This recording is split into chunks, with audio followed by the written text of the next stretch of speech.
자, 여러분들 안녕하십니까? 반갑습니다. 편안한 주말 잘 보내고 계신지 궁금하네요. 원래 베트남에서 좋은 소식 나오면 주말이라도 제가 좀 찾아뵙겠다라고 말씀을 드렸는데, 아쉽지만 아직까지는 베트남에서 우리가 기다리던 소식은 나오지가 않았어요. 대신 요 며칠 원래 기사 내용들을 좀 종합해 보면 9월 중순에는 긴급 승인이 나올 걸로 예측을 했었죠. 근데 그렇지 않다 보니까 현재 악성 루머가 나오고 있는 그런 모습이에요. 대표적인 게 목요일이었던 것 같은데요.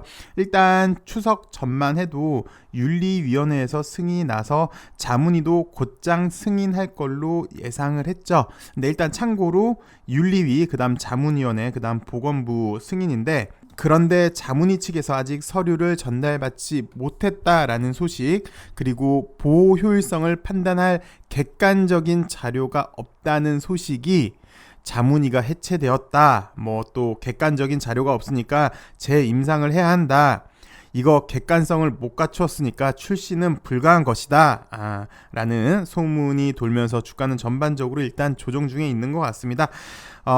우선 원래 기대했던 시간에 긴급 승인이 안 나오다 보니까 이런 악성 루머가 있는 것 같고요. 회사 편들어 주려는 건 아니고요. 일단 회사 측에서는 나노젠 관련 소식을 좀 많이 전달해 줬으면 투자하는 우리 투자자 입장에서는 좋을 텐데, 현재는 일단 조용해요. 잘 이렇게 보도 자료를 내고 있는 모습은 아니에요. 그리고 또 사실 긴급 승인은 베트남 정부의 권한이니까 회사 측 입장에서 보면은 불가항력적인 부분도 있는 거고요. 또 긴급 승인이 지연되다 보니까 이걸 이제 이용해서 NDA도 지연되고 백신도 지연되고 중국으로 리보세라닙을 뽕을 뽑더니 이번엔 베트남 백신으로 뽕 뽑으려 한다 등등, 이때다 싶어서 이제 악의성 루머가 좀 많이 나오고 있는 상황입니다. 그래서 오늘은 어제 이제 이 보호 효과에 관한 기사가 나왔는데, 이거 나온 김에 면역 반응 원리를 한번 이해해 보도록 하죠. 그래서 백신의 기능을 좀 더 알아본다면 이게 그렇게까지 이렇게 나왔어야 되는 기사인가 싶을 것 같으니까 면역 반응 원리에 대해서 일단 오늘 살펴볼 거고요. 그리고 정말 객관적인 데이터가 없어서 악성 루머인 약의 출시가 불가한 건지, 이 보호 효능이 그렇게까지 심각한 건지 한번 살펴보도록 하겠습니다. 일단 베트남 당국에서는요, 긴급 승인을 하기 위해서 3상 중간 결과만으로도 조건부 허가가 가능하도록 이미 절차를 마련을 했습니다. 8월 9일날 나온 기사를 살펴보시면요, 베트남 정부는 나노젠 백신 긴급 사용 위한 결의안을 마련을 했다. 코로나19 백신 긴급 사용을 위한 절차에 들어갔다. 백신의 안전성과 유효성에 대한 임상상담 중간 결과만으로 조건부 허가를 받을 수 있는 내용이 있고, 윤리위, 자문위의 조언을 기반으로 품목 허가 이후에도 안전성, 유효성에 대한 지속적인 모니터링을 한다는 전제하에 허가가 될 수 있다. 긴급 사용이니까 계속 안전성, 유효성에 대한 데이터를 계속 모아가라 라는 얘기겠죠. 그러니까 원래는 여기 당초 베트남 법에 따르면요, 3상을 거쳐야 품목 허가를 받을 수 있는데, 현재는 비상사태이니까 요런 절차를 마련을 했다더라. 그러니까 이 말은 100% 완벽한 결과가 나오지 않았어도 현재 긴급한 상태이니까 효과가 우수하면 먼저 사용하고 대신 지속적인 연구는 계속해야 한다. 그래서 품목 허가 이후에도 이런 모니터링을 계속해야 한다는 전제가 있어요. 요거는 일단 우리가 기억을 하고 가죠. 왜냐하면 좀 이따 뒤에 맨 마지막에 다시 이거를 소환을 할 거니까 모니터링은 계속해서 해야 한다더라. 긴급 승인이니까 일단 빨리 해주고 안전성, 유효성에 대한 거는 계속해서 우리가 판단을 하겠다, 평가를 하겠다라는 베트남 당국의 의지가 되겠죠. 그리고 이제 나노코박스 효능에 관한 기사들을 한번 살펴보도록 할게요. 8월 초에 나왔던 소식을 보시면, 나노젠은 모더나, 화이자 뛰어넘는 임상 결과를 공식적으로 발표를 했다. 중화항체 효과가 회복군보다 2배 이상 많았더라. 그래서 나노코박스의 백신 효과에 대한 초기 결과를 발표했는데, 백신의 중화항체 효과가 회복군보다 2배 이상 높았고, 코로나19 증상을 예방하는데 90%의 보호 효과가 있다. 그리고 특정 항체 수치는 회복군보다 3배 이상 높다. 모더나 같은 경우는 약 2.6배, 화이자 같은 경우는 약 2.3배인데 이거보다 특정 항체 수치는 확실히 우월하구나 라는 거. 그리고 중화항체가 60배 발생을 했고 델타 변이의 효과에도 강세를 보이더라 라는 기사도 있었어요. 그래서 뭐 살펴보니까 완료된 4월 8일자 완료된 임상 이상 데이터로는 평가가 진행 중이나 첫 투여일 35일 기준 60배의 중화항체, 그리고 3개월 기준으로도 34배의 항체를 유지해서 보통 4배에서 20배 항체를 보이는 다른 임상 결과에 비해 높은 효능을 확인했다. 그리고 알파 델타에도 효과를 보였다라는 기사, 그리고 현존하는 최고의 백신을 모더나라고 평가를 해요. 이것도 잠시 후에 살펴보겠지만 모더나랑 동일 항체를 형성을 했더라. 그래서 나노코박스가 항체 형성에 있어서는 모더나와 비슷한 효능을 보였다라는 뉴스.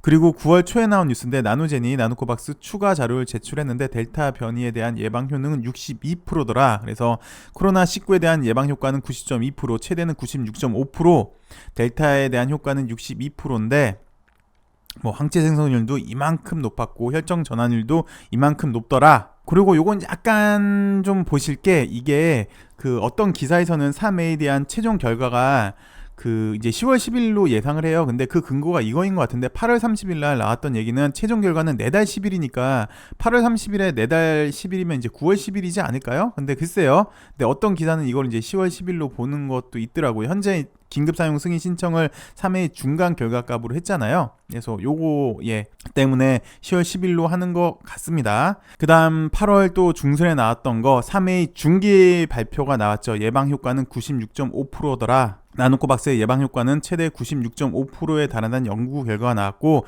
현재 2차 투여까지 완료를 했고 오는 2022년 6월 초까지 추적 관찰을 실시할 예정이다. 그래서 악성 루머를 보시면 요것 때문에 내년 6월까지 계속 한다는 것 때문에 내년 6월 이전에는 긴급 승인이 없다라는 얘기가 있는데, 뭐 그거랑은 좀 거리가 있겠죠. 여기 기사를 살펴보시니까. 그리고 중기 보고서에 따르면 1차 접종 후 42일, 2차 접종 후 14일째 사스 코비드2 바이러스를, 이걸 이제 코로나19 바이러스를 유발하는 바이러스인데 이 96.5%까지 효과적으로 무력화를 시켰습니다. 뭐 등등등. 뭐 그리고 나노코박스가 면역 완성 요건을 충족한다는 결론도 내렸고요. 뭐 이 당시 때 기사를 보니까 뭐 다음 주 초 뭐 최종 결과를 하고 뭐 내달 상용화가 이루어질 전망인데, 여튼 지금까지 일단 이렇게 되는데, 여기에 대해서 살펴보면은 특히 항체에 대한 내용이 많이 있죠. 그래서 여기 항체에 대한 걸 좀 살펴보도록 하겠습니다. 왜냐하면 항체는 면역 반응의 근간이라고 해요. 이 중요한 게 어떤 바이러스에 걸렸다, 나았거나 아니면 백신을 맞으면 특정 바이러스에 대한 항체를 만들어냅니다. 쉽게 이제 항체는 특정 바이러스에 대한 방어군이 성립이 된다라고 보시면 되는데요. 일단 우리가 머릿속에 기억해야 될 게 방어군이 생성이 된다더라. 항체는 방어군이다라고, 일단 뭐 제가 그 전에 의학 전문가나 약학 전문가가 아니기 때문에 제가 지금부터 설명드린 거는 참고용으로만 좀 해주세요. 제가 전문가는 아니기 때문에 다소 틀린 부분도 분명히 있을 수는 있을 것 같은데 최대한 객관적인 자료에 근거해서 설명을 드리는 겁니다. 이 면역 반응 때문에 항체가 생성된다라고 제가 좀 전에 얘기를 드렸잖아요. 그럼 면역 반응은 어떻게 이루어져 있느냐로 보시면 크게 보시면 선천 면역이랑 적응 면역, 이렇게 두 가지로 구분이 됩니다. 선천 면역은 빨리 활성화가 돼요. 그래서 바이러스가 몸에 침투하면은 빨리 곧장 활성화시키는 게 선천 면역이고요. 대신 적응 면역은 활성화시키는데 조금 시간이 걸려요. 그래서 요 차이가 있습니다. 선천 면역이랑 적응 면역은 빨리 되더라. 그리고 활성화시키는데 시간이 좀 더 걸리더라 라는 차이가 있고, 선천 면역은 A라는 바이러스, B라는 바이러스, C라는 바이러스 구분 없이 모든 바이러스에 반응을 해요. 근데 적응 면역은 특정 바이러스에만 반응을 해요.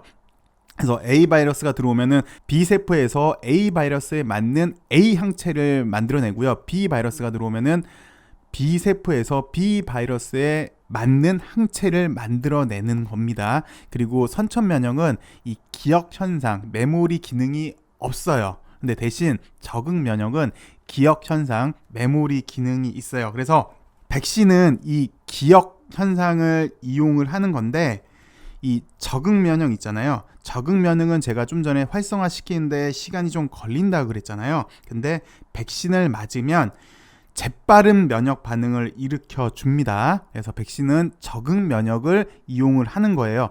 그래서 종류로는 선천 면역 같은 경우는 인터페론이 있겠고요. NK 세포가 있는데, 적응 면역 같은 경우는 백신을 맞으면 요게 이제 활성화되는 거고, 항체가 있고 T 세포가 있어요.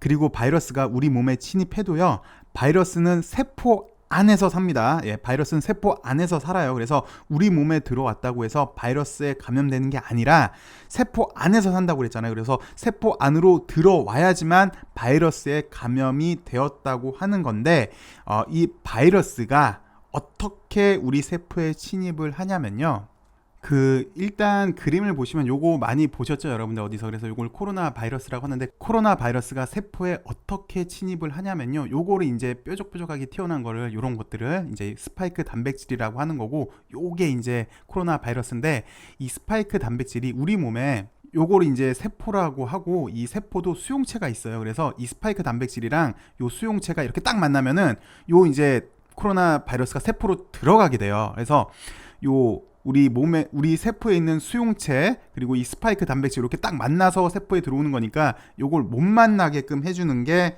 항체인데, 항체는 스파이크 단백질이랑 세포 수용체가 만나지 못하게끔, 그러니까 결합해서 이제 세포 안으로 들어가기 때문에 이걸 결합하지 못하게끔 막아주는 거. 항체가 스파이크 단백질에 붙어서 우리 세포에 침입하지 못하도록 방어해 주는 걸, 이걸 이제 중화 기능이라고 하고요. 이게 면역 반응의 핵심입니다. 바이러스가 더 이상 세포 안으로 못 들어가게끔 하는 역할을 해주는 항체를 이제 중화 항체라고 합니다. 얘기 많이 들으셨죠, 중화 항체. 그래서 보시면 일단 항체는 방어 역할, 세포 안으로 못 들어가게끔 하는 방어 역할을 합니다. 그래서 항체는 바이러스가 세포 내에 침입하지 못하도록 면역 기능을 이용한 거예요. 근데 항체는 세포 밖에서 활동을 해요. 좀 전에 보셨죠? 세포 안으로 못 들어가게끔 막아주는 방어 역할을 한다고 하잖아요. 그러면 바이러스가 세포 안으로 침입하면 어떻게 되느냐? 바이러스가 세포 안으로 들어가면 이제 T세포가 반응해서 바이러스에 감염된 세포만 공격을 합니다. 이제 그래서 크게 보시면 세포 침입하기 전에는 항체가 방어 역할을 해주는 거고요. 세포 안으로 바이러스가 침입을 하면 T세포가 공격을 하는 면역 반응을 일으키는 건데, 그래서 일반적으로 훌륭한 백신은 항체가 많거나 아니면 T세포의 역량이 늘어나는 거, 요 두 개가 높은 게 일반적으로 생각하기에는 좋은 백신이 되겠죠. 근데 연구 결과를 보시면 화이자랑 아스트라제네카랑 비교를 했는데, 화이자 같은 경우는 항체가 높게 나왔고요, 아스트라제네카 같은 경우는 T세포가 높게 나왔는데, 글쎄 어느 게 좋은 건지, 화이자가 좋은 백신 아니면 아스트라제네카가 좋은 백신이라는 건 일단 과학적으로 보시면 요 두 개가 더 높은 게 좋은 게 맞는데, 어느 게 높다고 좋은 거는 아니겠죠. 플러스 안정성도 평가를 해보고 해야 되니까요. 어쨌든 백신은 이 면역 반응이 메커니즘이다 보니까 좋은 백신은 일단 항체가 많아야 되더라, 그리고 T세포가 많은 게 좋은 거구나 라고 판단을 할 수 있는 거겠죠. 플러스 이제 안전성에 대한 평가도 있어야 하는 거고요. 이제 그러면 기본적인 우리가 면역 반응에 대한 메커니즘을 이해를 했으니까 어제 나왔던 보호 효과에 대한 내용을 한번 살펴보도록 하겠습니다. 베트남계 미국인 의료인이 나노코박스는 보호 효능을 밝혀야 한다, 객관적인 데이터가 충분하지 않다더라, 그래서 이 백신은 좀 그렇지 않니? 라는 이런 기사 내용인데요. 서두에도 살펴봤잖아요. 베트남 정부에서 긴급 승인에 대한 절차도 바꿨어요. 이게 긴급 승인이다 보니까 데이터는 분명히 시간이 필요해요. 결론은 이걸 말씀을 드리고 싶어요. 긴급 승인은 왜 긴급 승인이겠습니까? 비상사태니까 아직 데이터를 더 모아야 된다. 그래서 긴급 승인 자체는 일단 효능을 보고 승인을 해주고, 이후에 계속해서 임상을 해라, 그리고 데이터도 보고를 해라 라고 하는 게 긴급 승인이잖아요. 그만큼 시간이 촉박하기 때문에 데이터는 쌓이지가 않았습니다. 일단 내용을 살펴보도록 하죠. 나노코박스의 보호 효능에 대한 자료가 충분치 않다는 주장이 나왔다. 그 주장을 한 사람은 베트남계 미국인 의료 전문가인 이런 사람인데, 자신의 페이스북을 통해서 나노코박스는 코로나19 예방에 대한 임상적 효과를 입증할 충분한 데이터가 없다라고 밝혔는데, 그럼 도대체 이게 무슨 말인지 한번 살펴보도록 하겠습니다. 이 사람이 주장한 바에 따르면 나노코박스 임상 3상에서 코로나19에 대한 직접적인 보호 데이터가 부족했다라고 얘기를 했어요. 보호 데이터 한번 보시죠. 그래서 화이자 백신 같은 경우는 이만큼의 백신 접종한 사람이랑 이제 플라시보로 나눠서 임상을 진행을 했는데, 백신을 접종한 약 2만 2천 명 중에 8명이 코로나에 감염이 됐다고 합니다. 대신 약 2만 1,700명 중, 그러니까 플라시보는 162명이 코로나19에 감염이 되어서 화이자 백신의 보호 효과는 95%를 갖는다라고 얘기를 했는데, 이거를 보니까 어떻게 임상이 진행이 됐냐라고 보니까 일단 백신을 맞은 사람, 맞지 않은 사람, 플라시보를 구분을 했고, 핵심은 코로나에 감염이 돼야 돼요. 코로나에 감염된 환자가 있어야지 보호 효과를 입증을 하는 거잖아요. 이 내용을 보시면, 근데 이거를 지금 나노코박스 임상 3상에는 여기에 대한 자료가 없다고 하는데, 나노코박스 임상 3상 지금 끝났어요. 당연히 시간이 필요할 것 같습니다. 곧장 뭐 임상 접종하자마자 뭐 플라시보건 여기 나노코박스 맞은 사람이건 뭐 맞자마자 곧장 코로나 걸려라 라고 이제 뭐 고사 지낼 것도 아니고 당연히 시간이 좀 필요한 것 같아요. 그래서 계속해서 뭐 얘기를 합니다. 코로나19 감염자 수는 아직 발표되지 않았다. 왜? 지금 끝났으니까. 긴급승인은 시간이 필요하니까. 당연한 것 같아요. 화이자 같은 경우도 마찬가지예요. 화이자도 무슨 접종하자마자 곧장 이게 무슨 딱 맞자마자 코로나 바이러스가 딱 걸리는 것도 아니고, 얘도 당연히 시간이 좀 필요했겠죠. 그래서 이 사람은 코로나19 바이러스에 대한 항체 생성은 보호 효과를 보장하는 것이 아니다라고 이렇게 주장을 했네요. 그래서 보호 효과만을 놓고 본다면 항체 생성은 의미가 없겠죠. 왜? 보호 효과는 좀 전에도 보셨지만 코로나에 감염이 돼야 되는 거잖아요. 그래서 보호 효과를 추정을 하는 것이지, 항체 생성이랑 보호 효과는 전혀 무관한 것이다 라고 이 사람은 이렇게 주장을 했는데, 그 좀 전에 제가 면역 반응 메커니즘에 대해서 살펴봤죠. 그래서 좋은 백신은 항체랑 T세포가 많아야지 코로나 바이러스에 걸리지 않겠다라는 걸 추론을 해볼 수 있었어요. 근데 갑자기 이 사람은 그거를 무시하고 항체 생성이랑 코로나19 뭐 바이러스랑 상관없어 라고 얘기는 안 했어요. 대신 그런 투로 말했어요. 항체 생성이랑 보호 효과는 포커스가 코로나19에 감염된 거를 구분을 하는 건데, 이거 뭐 항체 생성이랑 상관이 없다, 얘 뭐 틀린 말은 아니에요. 근데 전반적인 백신의 효능을 볼 때 항체 생성이 많아야 좋은 거 아닌겠느냐를 좀 전에 제가 설명을 드린 거잖아요. 메커니즘을 이해를 한 거잖아요. 그래서 글쎄 뭐 말장난 하는 것 같아요. 보호 효과만 본다면 코로나19에 감염이 돼야 되는 거니까 항체 생성은 무관한 거죠. 맞는 말 했어요. 근데 그걸 지금 확대시켜서 그러니까 백신의 효과가 없다라고 얘기하는 거는 논리적으로 비약이 있는 것 같습니다. 근데 더 재밌는 거는 계속해서 점이 가경이에요. 뭐 이 사람은 보면은 보호 효과에서 가장 중요한 척도는 환자들이 코로나19에 감염됐는지 여부를 평가하는 것. 여태까지 설명을 드렸잖아요. 그게 맞아요. 맞는 얘기인데, 단순히 접종자들에게 항체가 생성되었다는 것은 중요한 척도가 아니다라는 거는 사실 논리적으로 좀 비약이 있는 것 같습니다. 아까 우리 백신의 기본 원리, 면역 반응의 기본 원리에 대해서 살펴봤으면 이건 좀 아니다라고 생각이 들 것 같아요. 그래서 충분한 데이터가 없다는 베트남 보건부의 평가에 동의한다. 뭐 틀린 말은 아니죠. 대신 보호 효과가 없다는, 충분한 데이터가 없다는 거. 그래서 베트남 보건부도 면역 원성으로 추정을 한다고 했잖아요. 그리고 시간이 걸리면 이제 코로나에 걸린 환자들이 나타나면 이제 그때는 제대로 된 평가를 할 수가 있겠죠. 그래서 뭐 이런 비유가 적당할지는 모르겠어요. 근데 우리가 일반적으로 이제 신생아가 태어나면은, 아이가 낳으면 여러 가지 검사를 하죠. 그 중에서도 시력 검사도 있어요. 근데 잘 아시겠지만 이제 시력 검사판에는 숫자도 있고 도형도 있고 글자도 있고 한데, 이건 흡사 아이는 이제 숫자, 글자, 도형을 모르잖아요. 그러니까 이제 시력 검사 해주는 사람이 뭐라고요? 애어서 숫자, 글자, 도형을 모른다고요? 그럼 시력 검사할 수 있는 객관적인 근거가 없는 거네요. 객관적인 근거가 없으니까 시력 검사를 할 수가 없는 거네요.